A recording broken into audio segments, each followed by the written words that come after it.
Happy Wednesday, Mount members and friends. Welcome to the last Bible study of this season, 2022-2023. We're going to take a break starting next week, and we'll return sometime during the middle of September. We'll give you a heads up when we'll return in September. Now, I do want you to know that worship is still happening every Sunday throughout the course of the summer. And women, sisters, you have the Summer Book Club on Wednesday starting in July. We'll be using, or you guys will be using, the book Set Boundaries, Find Peace. This is the 10th and final lesson in our series, Messy People. And I pray that you've learned something from Rahab, from Josiah, the prodigal son, King David, and then finally Daniel. Today I'll continue teaching where Reverend Butler left off last week with Daniel and his friends. There's a lot to the Daniel story, so there's no way we're going to be able to get through all of it today. But we'll give you some challenges and hope that you'll pick up on it and look at some of it during your summer break. Help us get the word out. We want to spread the word, get as many people watching this Bible study as possible. So won't you go ahead and invite some others to join right now. If you're watching on Wednesday at 12, watching on Wednesday at 6:30, we are live on Facebook, YouTube, Twitter. And for those of you who are listening by way of dial pad, we say thank you. To recap, in the 6th century BC, King Nebuchadnezzar of Babylon invaded Judah. Because of the sin and rebellion of the Jewish people, God allowed them to fall under Gentile domination. After conquering Judah, the king's chief of staff brought back with him some young men from the royal family and noble class. Daniel, Hananiah, Mishael, and Azariah were among those who found themselves taken from Judah and brought into Babylon. Now, the plan was to train these young people to be part of King Nebuchadnezzar's administration. The Babylonians knew that to break these young boys who had come from royal or noble families in Judah, they needed to strip away those things that are important, their cultural and religious identity. So they began first with the name change. Daniel, which in Hebrew meant God is my judge, became Belteshazzar, or Baal protect him. Hananiah meant God has been gracious, and Hananiah became Shadrach, meaning inspired of a coup. Mishael meant who is what God is, became Meshach, meaning belonging to a coup. And Azariah meant God has helped, became Abednego, meaning servant of Nego. You see here that their names were changed to reflect the names of Babylonian gods. The author generally refers to Daniel by his Hebrew name, but in our focal text, Hananiah, Mishael, and Azariah are called their Babylonian names. Now, while these 4 young men could not do anything about their messy outward circumstances or the names forced upon them, they knew that they could control which God they served. And they were determined to serve the God of Israel, whom they knew to be the only true king. The book of Daniel teaches us how to be in the world but not of the world. Daniel, Hananiah, Mishael, and Azariah were young men, through no fault of their own, finding themselves prisoners of war. They encountered many messy situations while living in Babylon. They could have become depressed and discouraged, but with God's help, they found themselves ways to thrive in their environment and maintain their values. Just as 1 Corinthians 15:33 tells us that bad company corrupts good character, I believe that good company promotes good character. You can see the truth in the stories of Daniel and his friends. In their encounters with Nebuchadnezzar, these 4 young men exhibited 5 character traits that can help us navigate messy situations. 1, discipline. 2, humility. 3, integrity. 4, wisdom. 5, courage. Last week we saw in chapters 1 and 2 that Daniel showed King Nebuchadnezzar how powerful the God of Israel is. But after each instance, it seems the king forgot these lessons and turned back to self-serving practices. Today, Hananiah, Mishael, and Azariah take center stage. Daniel chapter 3 is probably a story you are familiar with. It starts with a disturbing command from the king. Let's listen. King Nebuchadnezzar made an image of gold, 60 cubits high and 6 cubits wide, and set it up on the plain of Dura in the province of Babylon. He then summoned the satraps, prefects, governors, advisors, treasurers, judges, magistrates, and all the other provincial officials to come to the dedication of the image he had set up. So the satraps, prefects, governors, advisors, treasurers, judges, magistrates, and all the other provincial officials assembled for the dedication of the image that King Nebuchadnezzar had set up, and they stood before it. King Nebuchadnezzar, who was considered the most powerful man in the world at that time, was full of himself. He commissioned the construction of an enormous statue, including the base. It was 90 feet high and 9 feet wide. If you remember from last week's Bible study, the king had a dream about a statue. There is considerable debate about biblical scholars regarding when this actually happened. Some think it was a short time after the events of Daniel 2, but others think it happened many, many years down the road.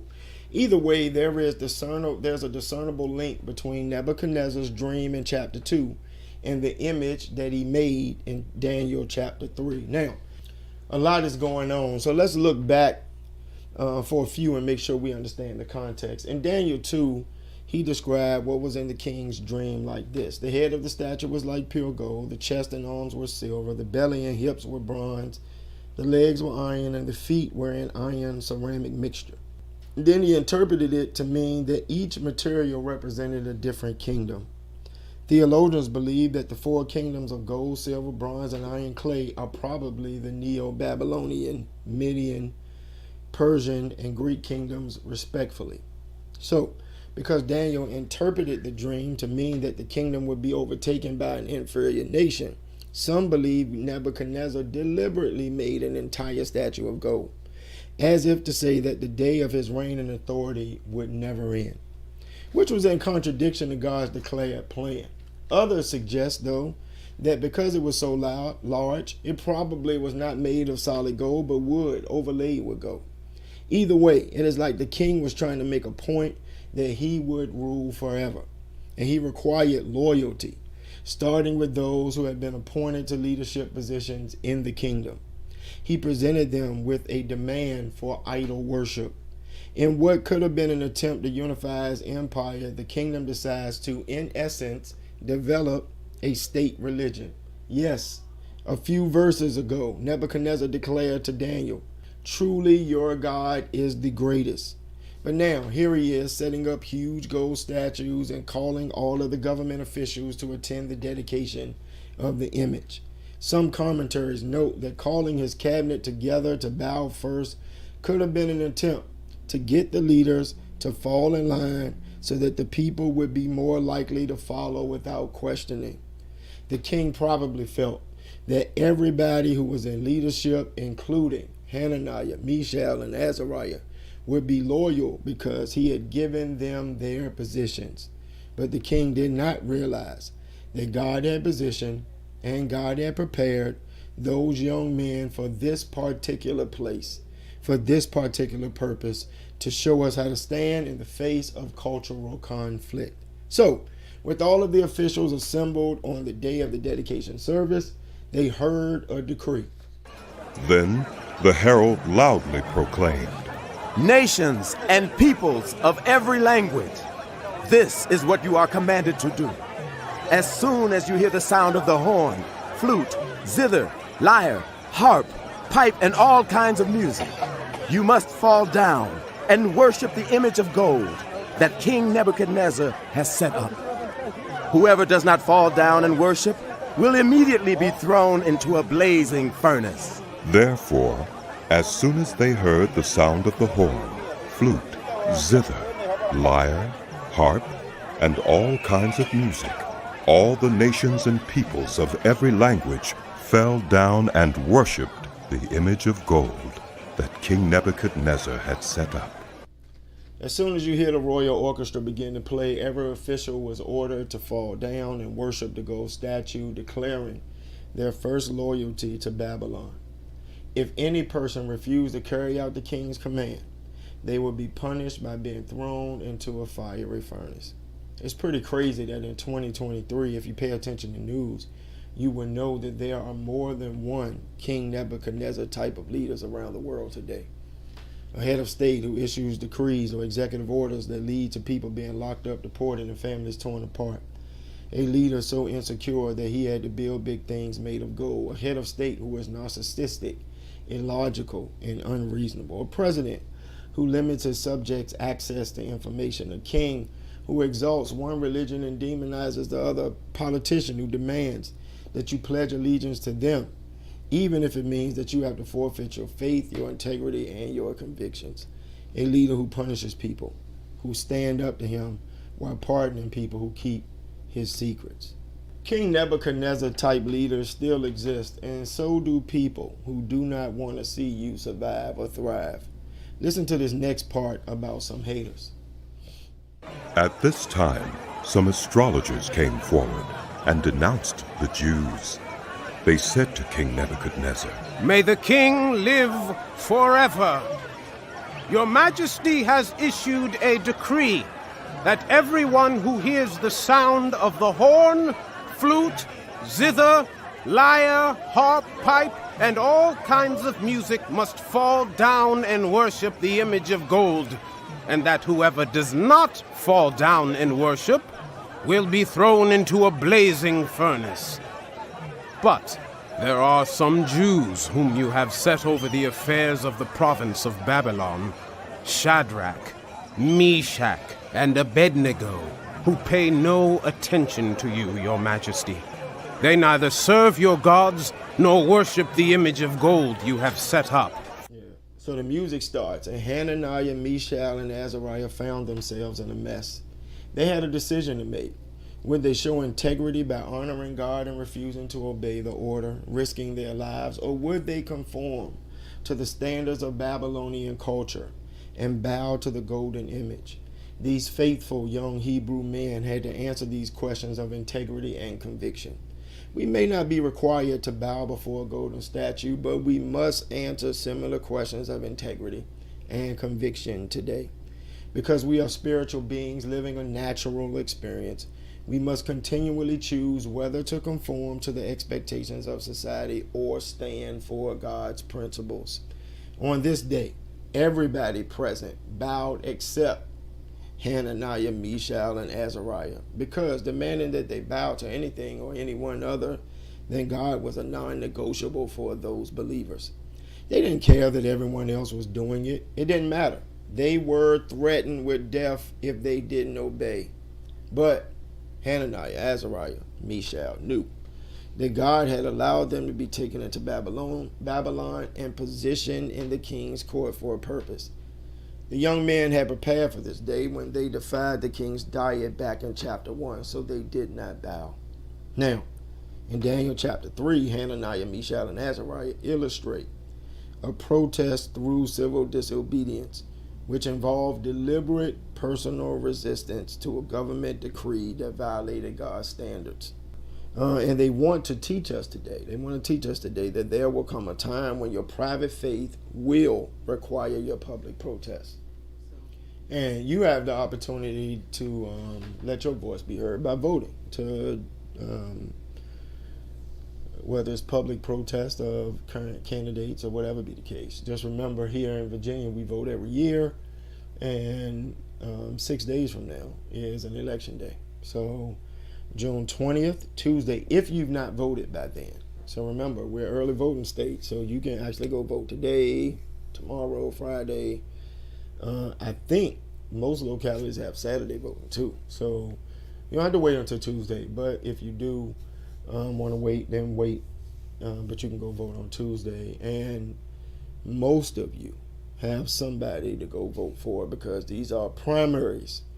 So they're contested battles within your party. And so all across the region, we've got contested Senate races and contested house races. Some localities you've got contested local races. So go get involved, go get engaged. So when everybody else bows, the three Hebrews are still standing. Now, with everyone's head down, their protest should have gone unnoticed by others in the crowd, but as one commentary writer notes, like children in church, looking around during prayer to see whose eyes were open, some Chaldeans saw the three Hebrew boys standing, and they ran to Nebuchadnezzar to snitch. With jealousy, racism, and religious bigotry in their hearts, they tell the king that certain Jews, whom you have placed in high positions in Babylon, are ignoring you. They don't respect your gods, and they won't worship the gold statue you set up. There are times when our culture dictates behaviors that are contradictory to biblical standards.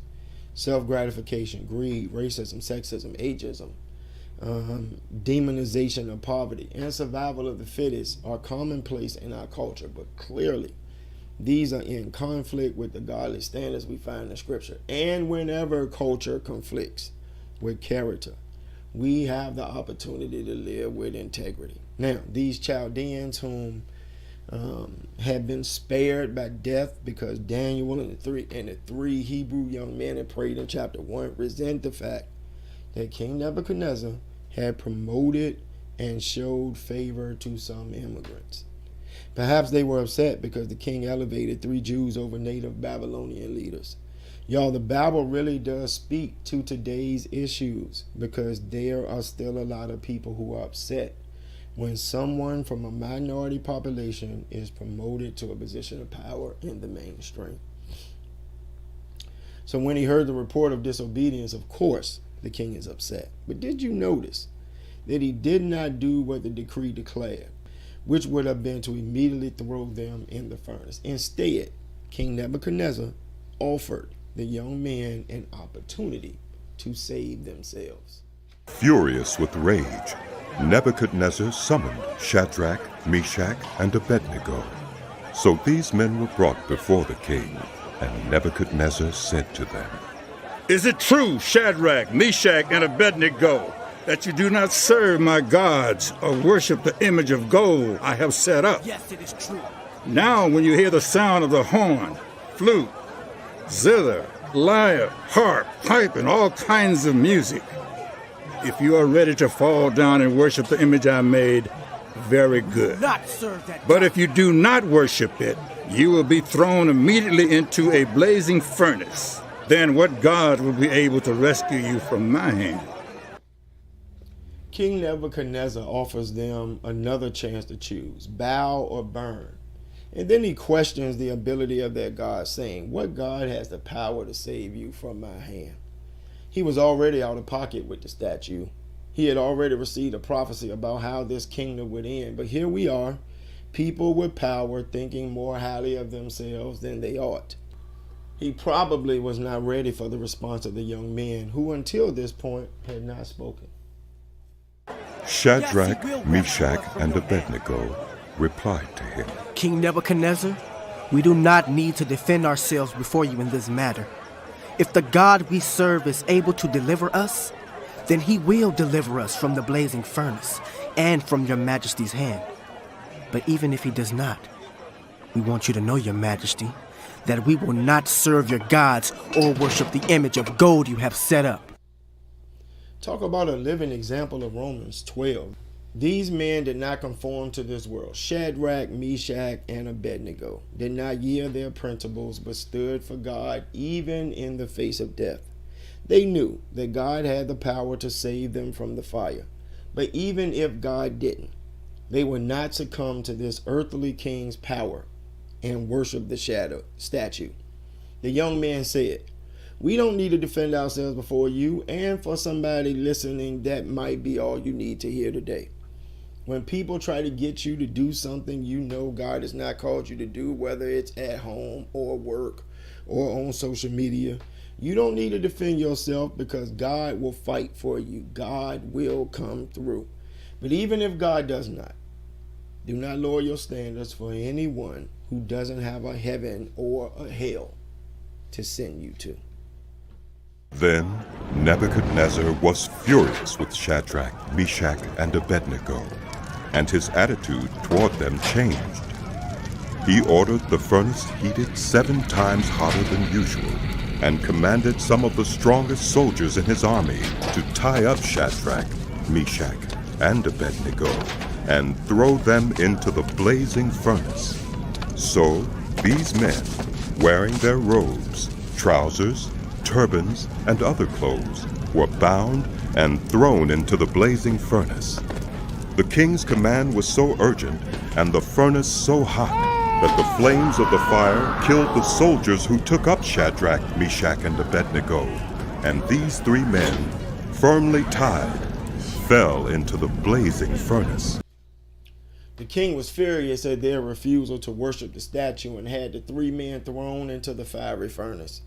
But God was with them through this persecution.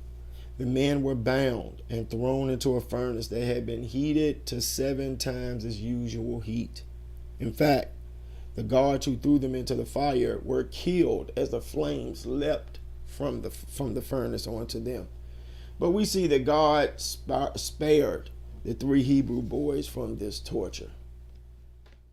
Then King Nebuchadnezzar leaped to his feet in amazement and asked his advisors. Weren't there 3 men that we tied up and threw into the fire? They replied. Certainly, Your Majesty. He said, Look, I see 4 men walking around in the fire, unbound and unharmed, and the 4th looks like a son of the gods. Nebuchadnezzar then approached the opening of the blazing furnace and shouted, Shadrach, Meshach, and Abednego, servants of the Most High God, come out, come here. So Shadrach, Meshach, and Abednego came out of the fire, and the satraps, prefects, governors, and royal advisors crowded around them. They saw that the fire had not harmed their bodies, nor was a hair of their heads singed. Their robes were not scorched, and there was no smell of fire on them. Then Nebuchadnezzar said, Praise be to the God of Shadrach, Meshach, and Abednego, who has sent his angel and rescued his servants. They trusted in him and defied the king's command, and were willing to give up their lives rather than serve or worship any god except their own God. Therefore, I decree that the people of any nation or language who say anything against the God of Shadrach, Meshach, and Abednego be cut into pieces and their houses be turned into piles of rubble. For no other God can save in this way. Once again, Nebuchadnezzar witnessed God's power at work in a miraculous way, and it led him to a new understanding and respect of God, of the God of Daniel and his friends. When we show integrity in the face of opposition, it speaks loudly to others. What about in our own lives, we say? Will we be protected from every fiery trial? The answer is no. This is a broken world, and sometimes life simply is not fair. But my brothers and sisters, don't be discouraged when you face fiery trials. Remember that you are not alone. You serve a God who walks with you even in the fire. God sends angels to stand guard, and God has the power to bring you out without a hair on your head being damaged, and you won't even smell like smoke. The Hebrew young men exhibit 5 character traits that I mentioned earlier that can help us navigate messy circumstances. So far, we've discussed discipline, humility, and integrity. Give me a few more minutes of your time, and I will quickly share about the last 2, wisdom and courage. When we flip over to Daniel chapter 5, we see that Daniel is no longer a teenager. He's grown up. He has served the king faithfully for decades, even leading Nebuchadnezzar to praise the God of Israel. When Nebuchadnezzar died, the king was succeeded by his grandson, Belshazzar. No doubt Belshazzar's mother and grandfather has shared with him the lessons learned by watching Daniel's life. Perhaps they even pointed him toward the God of Israel, but Belshazzar was not interested. He was living according to his own plans, doing his own thing. He did not learn from his grandfather's previous mistakes. And in the end, it cost him his reign, his life, and his kingdom. Daniel, on the other hand, once again handled a very delicate situation well, demonstrating the valuable characteristic or character trait of wisdom. We don't have time to play the audio, so please read through the book of Daniel in your devotional time if you don't read it, or if you did not read it last week. Here's a quick synopsis. When Belshazzar had been king for only 2 years, he threw a party for 1,000 of his friends, while the enemy encamped around Babylon. He and his friends got drunk and misused the sacred goblets from Jerusalem's temple to toast to pagan gods. Then the hand of God suddenly appeared and miraculously wrote a mysterious message on the wall of the palace. When no one could read what had been written, the queen mother suggested that Daniel be summoned. She reminded Belshazzar of the wisdom Daniel had brought to the kingdom under Nebuchadnezzar's reign, saying, quote, "There is a man in your kingdom who has within him the spirit of the holy gods. During Nebuchadnezzar's reign, this man was found to have insight, understanding, and wisdom." Now, wisdom can be defined as truth, lived out, or seeing things from God's perspective and responding in ways that please God. Wisdom is looking beyond our own perspective to see things from God's viewpoint, and then choosing to live from that wisdom. This can be difficult because our perspective is what we tend to know best, and doing what we want, even if it's not the best decision, tends to be what we do. But for the kingdom's sake, just knowing what we should do is not enough. We have to put it in action. Daniel did both, even when it was scary. Daniel was called upon because he was known to be wise. Belshazzar promised to make Daniel a very rich and powerful man if he would reveal the mystery of the writing on the wall. But Daniel wanted no reward for listening to God. His years of service to God had brought him his maturity, wisdom, and security that came from knowing that God was with him. God gave Daniel an understanding of what the writing on the wall meant. He, in turn, explained to King Belshazzar that his reign would come to an abrupt end. Babylon had been judged and condemned for their pagan practices and idol worship. In fact, Belshazzar was killed that very night, and the kingdom was stripped from the Babylonians. Once again, y'all, in this messy situation, we see Daniel exhibiting discipline, humility, integrity, and wisdom. One more story found in Daniel 6 shows us the final characteristic that we will encounter, and that is courage. This is perhaps Daniel's most famous trial. It came when he was an elderly man. He distinguished himself through discipline, humility, and integrity and wisdom the entire time that he was held captive in Babylon, even while living as an exile. God's favor and Daniel's character brought to him a position of honor in a foreign land. Not only did he thrive under the rule of Nebuchadnezzar and his grandson Belshazzar, his service made him stand out to the new king Darius. In chapter 6, we read that Daniel had risen to become one of the 3 most influential leaders in the kingdom. His success did not go unnoticed or without some jealousy on the part of other leaders around him. So they began to plot a way to tear him down. The other administrators and officials searched for some fault in the way Daniel was handling his affairs, but they could not find anything to criticize. He was faithful. He was honest. He was always responsible. They concluded, "Our only chance," this is a quote, "of finding grounds for accusing Daniel will be in connection with the rules of his religion." So the administrators and the high officials went to the king with a well-prepared speech. Listen.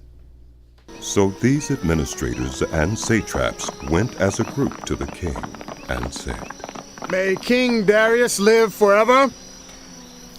The royal administrators, prefects, satraps, advisors, and governors have all agreed that the king should issue an edict and enforce the decree that anyone who prays to any god or human being during the next 30 days, except to you, your majesty, shall be thrown into the lion's den.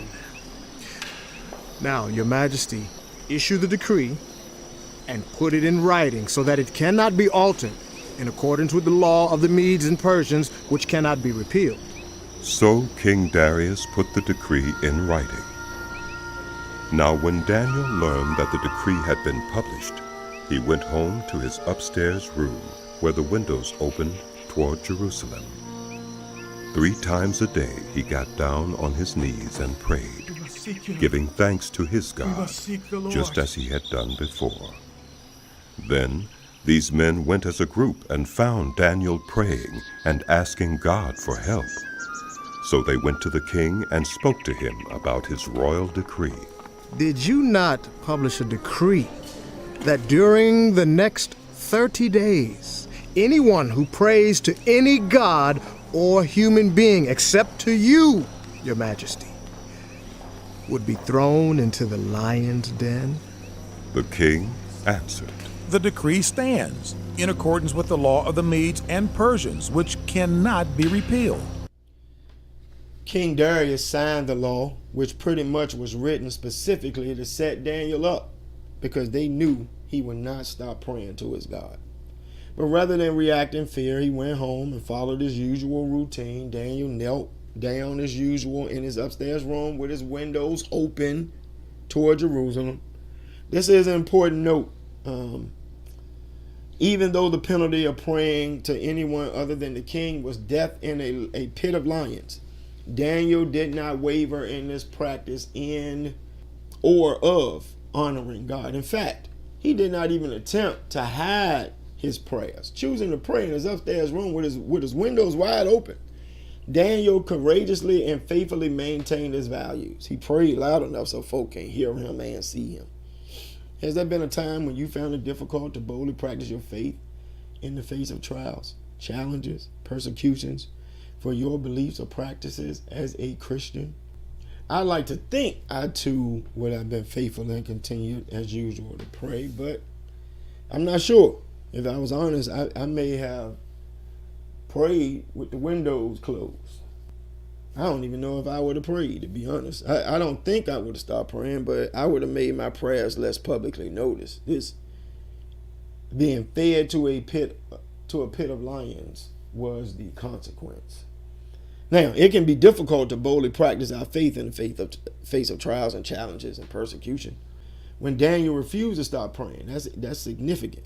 The men went back to the king and reminded him what he had put into law. So Daniel's punishment was set. They thought they had sealed his fate. The plot to have him arrested succeeded, but the plot to destroy him never stood a chance. Listen.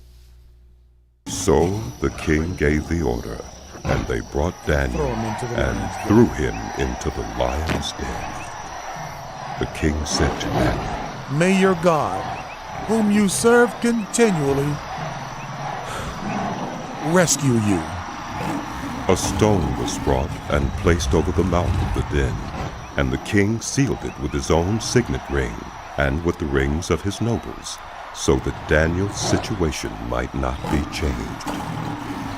Then the king returned to his palace and spent the night without eating and without any entertainment being brought to him, and he could not sleep.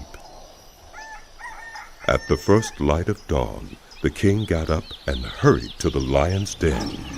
When he came near the den, he called to Daniel in an anguished voice. Daniel, servant of the living God, has your God, whom you serve continually, been able to rescue you from the lions? Daniel answered, May the king live forever. My God sent his angel, and he shut the mouths of the lions. They have not hurt me, because I was found innocent in his sight. Nor have I ever done any wrong before you, your majesty. The king was overjoyed and gave orders to lift Daniel out of the den. And when Daniel was lifted from the den, no wound was found on him, because he had trusted in his God. At the king's command, the men who had falsely accused Daniel were brought in and thrown into the lion's den. along with their wives and children. And before they reached the floor of the den, the lions overpowered them and crushed all their bones. Daniel is saved. His critics are not. And when Darius observed the faith of Daniel and the power of his God, the king promised that the entire kingdom shall honor and worship God. As our study comes to a close, I want to share this. Daniel was able to stand strong because he knelt often. Daniel's practice of honoring God in his life gave him the courage to face whatever came his way. And in so doing, he proved to be a testimony to others, including the king. As we break for the summer, I hope you're more convinced than ever that God chooses to use and transform broken people. And God uses us even in messy situations. We've seen how God did it with Rahab, seen how God did it with the prodigal son, seen how God did it with Josiah, with David and Daniel. And guess what? God will do it with you too.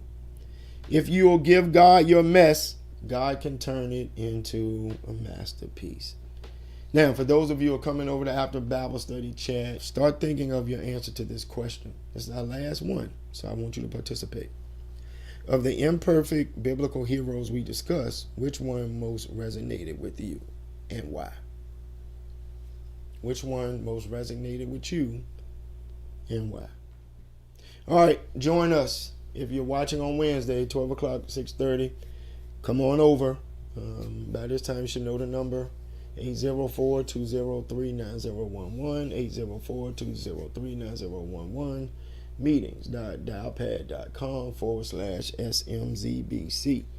We're going to be on a prayer call tomorrow morning at 7 a.m. Prayer call tomorrow morning at 7 a.m. Food pantry on Friday, 12 noon, from 12 to 1 o'clock. Choir rehearsal on Saturday at 10:30, Mass Choir, you're up. And come and join us on worship on Sunday. We're here at the church, 14 West Duval Street, 10:45 a.m. We'd love for you to come and be a part of worship with us on Father's Day, 10:45. Father's Day, 10:45. Father's Day, 10:45. Come join us in person or online. Looking forward to talking to y'all in the After Study Bible Study chat. And thank you for joining us for this entire season of Bible Study.